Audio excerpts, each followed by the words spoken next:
A imagem desta cúpula, sobretudo por aquilo que representa, permanece no horizonte de muitos olhares. E não me refiro a turistas, os muitos turistas que passam por aqui, também os muitos peregrinos, mas a determinados peregrinos que têm a responsabilidade de, em qualquer parte do mundo, dinamizar e coordenar a instituição que tem aqui a sua cúpula, o Papa e os seus mais diretos colaboradores.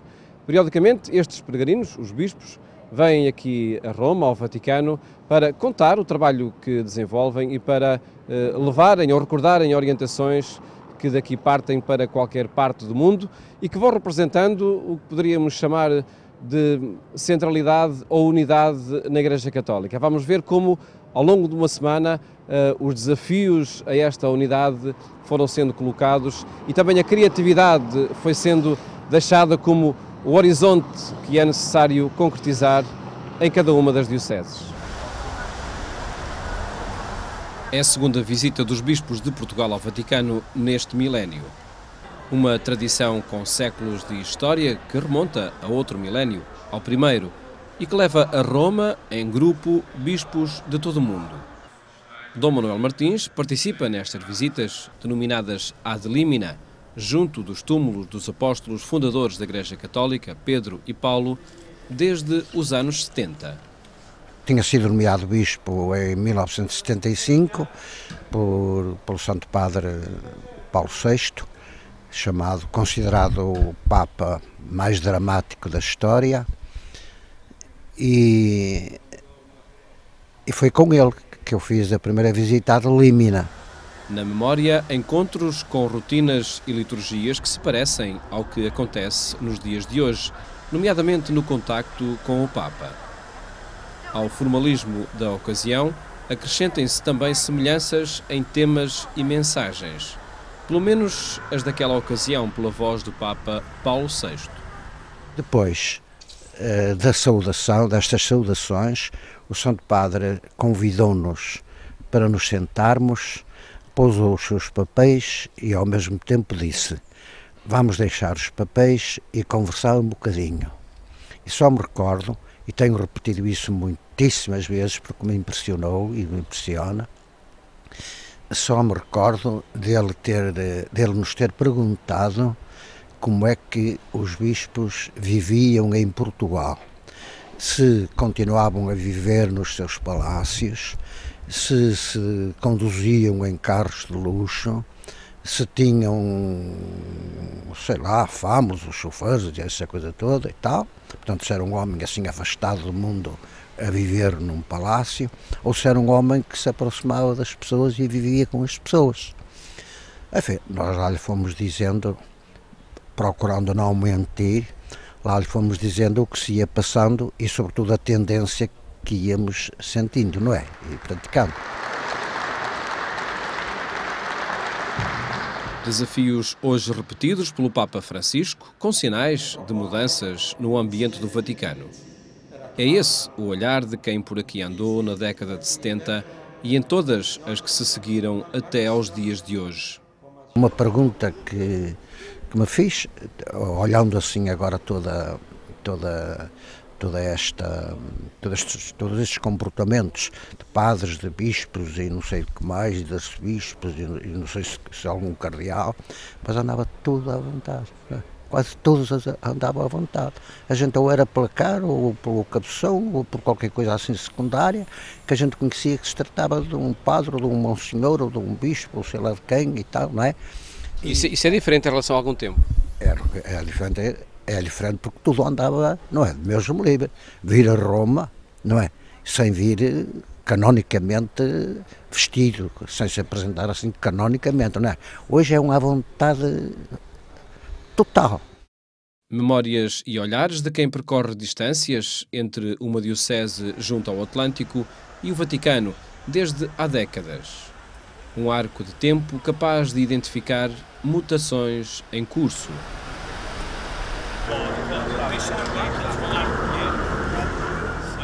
Conhecedor dos corredores do Vaticano, Dom José Cordeiro participa pela primeira vez na visita ad limina. Eu vivi há alguns anos aqui em Roma, também na missão, em nome da Diocese e em nome da Conferência Episcopal Portuguesa, mas agora como membro efetivo e afetivo do Colégio Episcopal, desta Conferência Episcopal Portuguesa, foi um momento singular, não só nessa relação com todos os dicastérios da Cúria Romana, mas sobretudo na relação entre nós. E nos momentos de oração, de convívio, na relação com o Papa, na relação com os outros irmãos do Episcopado que têm estas funções mais abrangentes, que tocam a universalidade e a catolicidade da Igreja. Dias para encontros com diferentes organismos do Vaticano. Em causa nunca está um prestar de contas às cúpulas.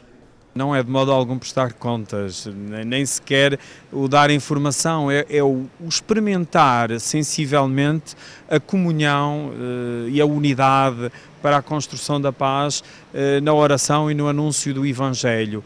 E é o partilhar aquilo que na minha diocese, concretamente, Bragança Miranda, e nós na Conferência Episcopal Portuguesa e por isso nas nossas dioceses de Portugal, vamos vivendo, vamos celebrando, vamos anunciando e vamos testemunhando para que estejamos na harmonia e até na sintonia, na unidade com o sucessor de Pedro e com os serviços que colaboram mais estreitamente com eles para o bem maior das igrejas locais.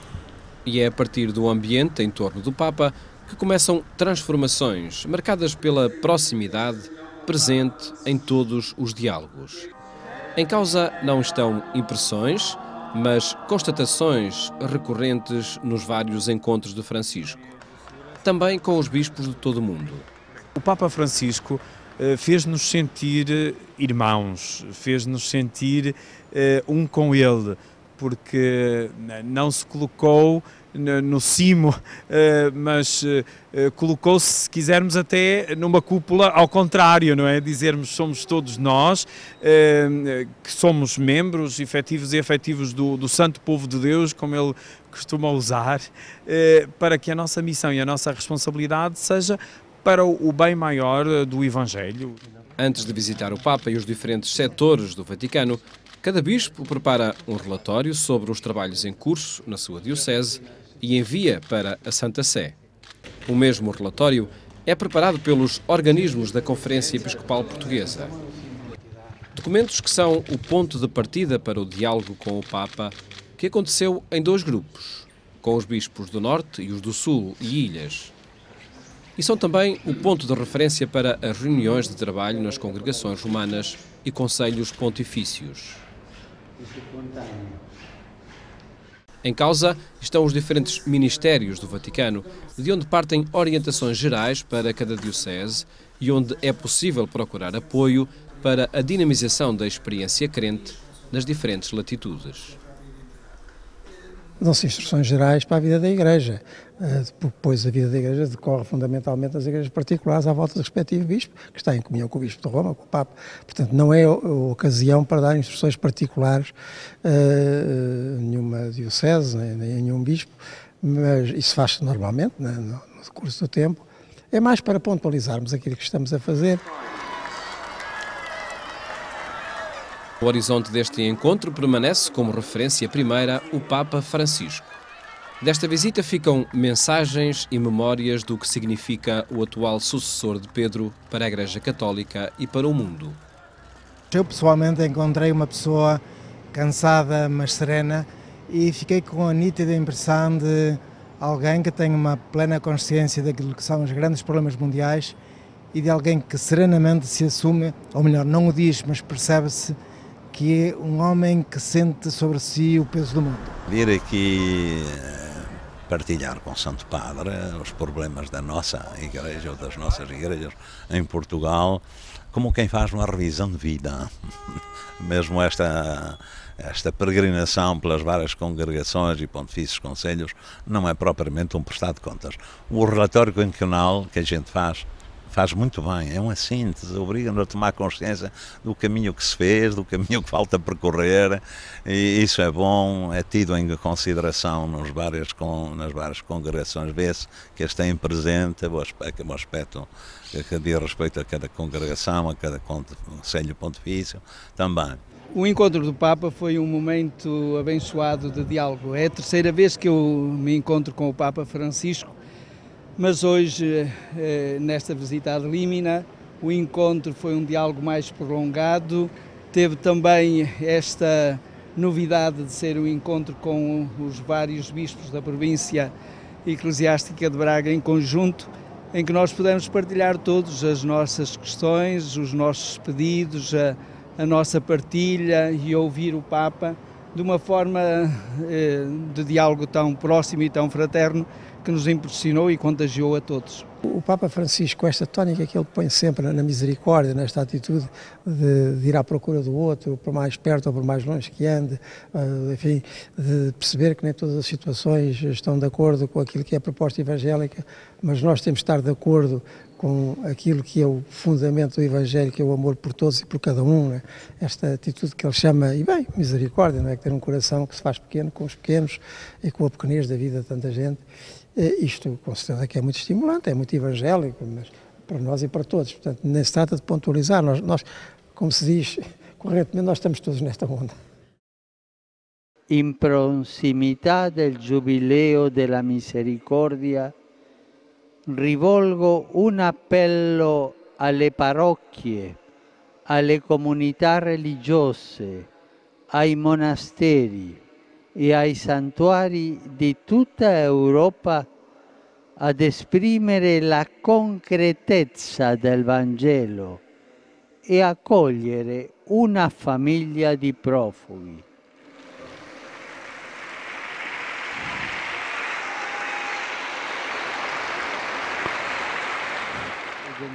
O desafio do Papa foi deixado um dia antes do encontro que Francisco teve com os bispos de Portugal. Criar condições para acolher em cada comunidade uma família de refugiados depressa provocou iniciativas concretas, algumas já em curso nas dioceses de Portugal. Em Braga, num centro de emergência social que é da Igreja, que foi um espaço que pertence aos cursos de cristandade, já está a funcionar e já lá esteve um casal e uma família, e hoje vi nos jornais que já irão para lá outros, digamos assim, né?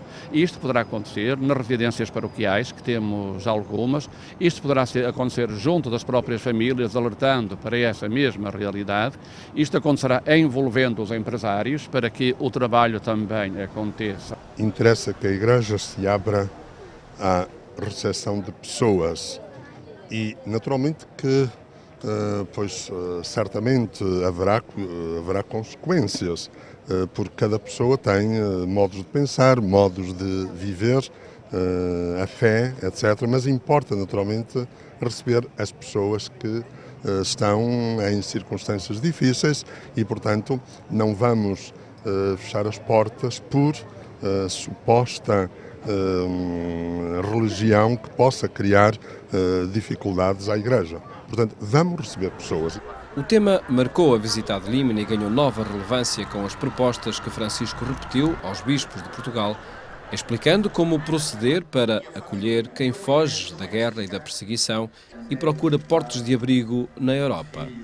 E ele especificou mais ou menos nestes termos que, por paróquia, haja pelo menos uma família que se disponha a acolher uma destas famílias refugiadas, porque é diferente o apoio que nós prestamos normalmente aos refugiados que vêm sozinhos e aquilo que se tem de fazer em relação a famílias inteiras, até às vezes com várias gerações, avós, pais, netos, e então nada melhor do que envolver diretamente as famílias nesse acolhimento e acompanhamento, com certeza com o apoio depois de todas as estruturas. E o Papa nem está a pedir necessariamente que essas famílias incluam as famílias refugiadas nas suas próprias casas, mas que se ocupem delas e do acolhimento que é necessário e do alojamento que é necessário para que tudo decorra da melhor maneira. Problemáticas sociais a marcar a visita dos bispos ao Vaticano, que não se circunscreveram ao tema dos refugiados. Os encontros nos vários setores da Santa Sé analisaram também o compromisso social da Igreja Católica para afirmar a necessidade de distinguir o trabalho das suas instituições do que pode ser prestado por outras organizações.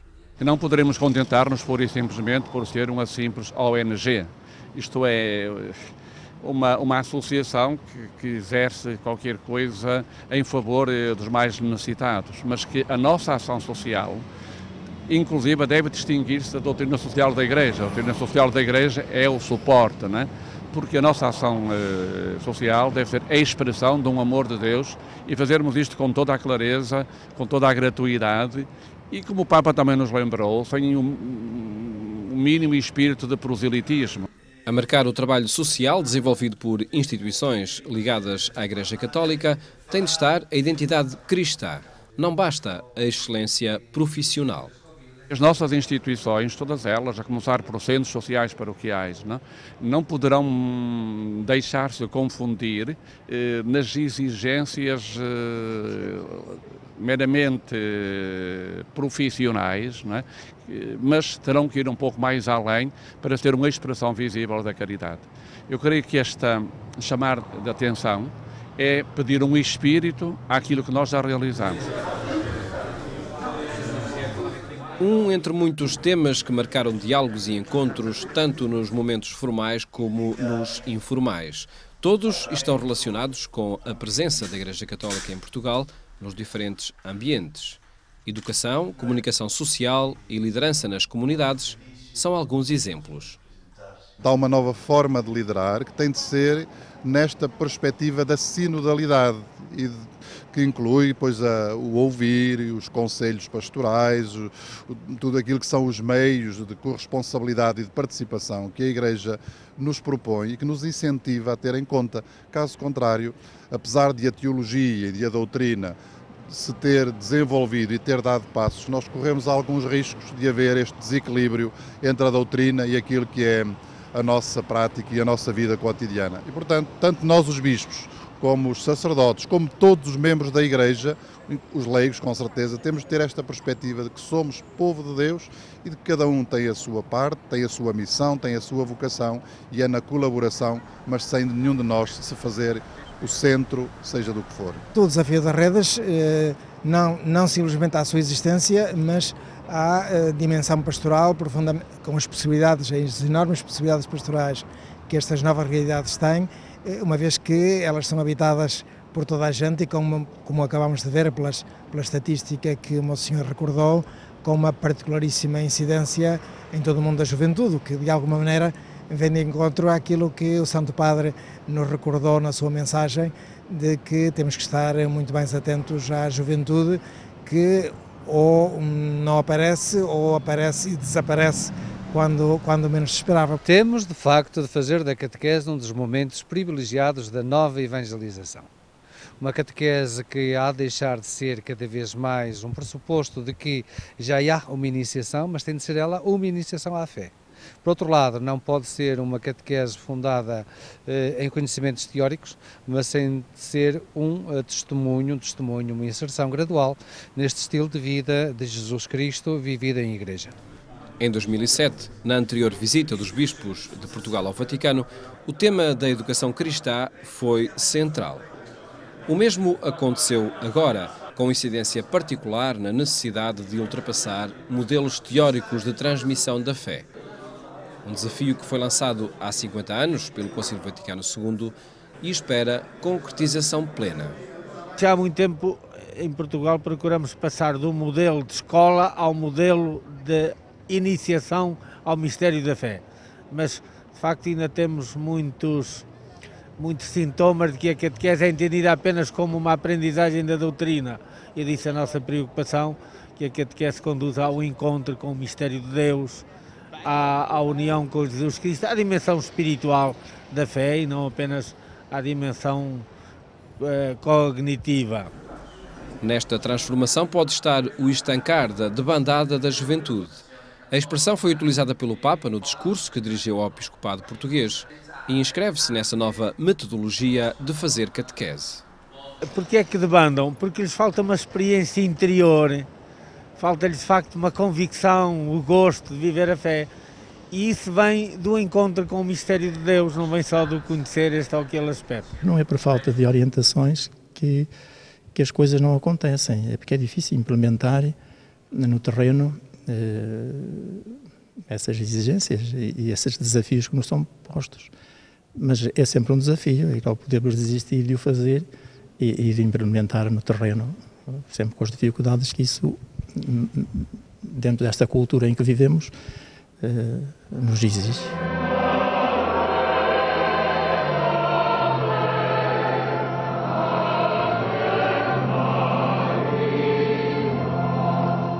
Fátima foi um tema que marcou esta visita à de Límina. Não apenas pela possibilidade do Papa estar presente no Santuário de Portugal, em maio de 2017, mas pela relevância que a mensagem de Fátima tem em todo o mundo. Em várias congregações se sublinhou, quer dizer, os prefeitos da congregação sublinharam um aspecto importante de Fátima. Isso para mim até foi surpresa, não é? Por exemplo, na congregação da doutrina da fé, foi o prefeito, que é um alemão, ainda por cima, a sublinhar a importância de Fátima e quis saber como é que era a celebração de centenário.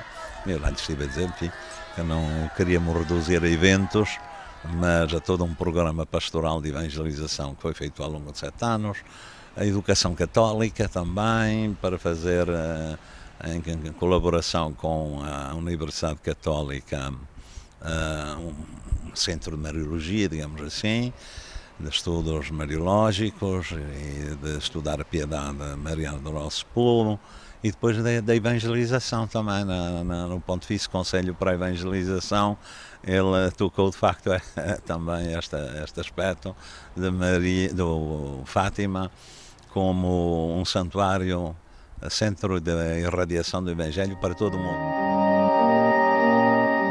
A celebração do centenário das aparições, com a presença do Papa na Cova de Iria, marcou diálogos pessoais e institucionais com Francisco e outras instâncias do Vaticano. E para reafirmar uma certeza, o Papa quer visitar Fátima. A presença noutros locais não está garantida. Já o tinha dito, mas agora reafirmou, e reafirmou por 2 vezes. Não? Repetiu a frase 2 vezes: eu tenho ganas de ir a Fátima. Vê-se que tem mesmo um desejo profundo interior que o leva a ir a Fátima em 2017, em maio de 2017. O Papa manifestou e continua a manifestar muita vontade de ir a Fátima, no centenário das aparições, mas é a Fátima. Não tem feito nada para que ele vá também a Lisboa? Os convites estão feitos, estão refeitos, não só de Lisboa, como do Porto, como das Ilhas, como de outros locais de Portugal. Agora, o que o Papa responde sempre é que tem muita vontade de ir a Fátima. Não posso concluir mais do que isso, se é que isto já não é uma conclusão. Outros temas preencheram os dias da visita à de Límina, marcados também por celebrações nas 4 basílicas papais de Roma: São Pedro, São Paulo, São João e Santa Maria Maior.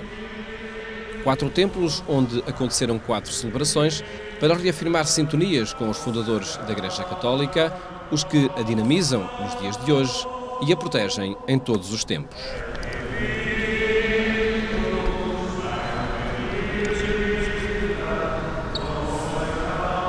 E uma semana de contactos, reuniões e celebrações nas 4 basílicas maiores de Roma não resulta um programa novo, um capítulo novo na história da Igreja Católica em Portugal. Desafios sim, como o acolhimento aos refugiados e propostas para acolher refugiados neste preciso momento, uma aposta na educação cristã, nomeadamente para a juventude, e a procura de novas formas de estar com a família que em outubro próximo podem ter e vão ter, por certo, novos desenvolvimentos.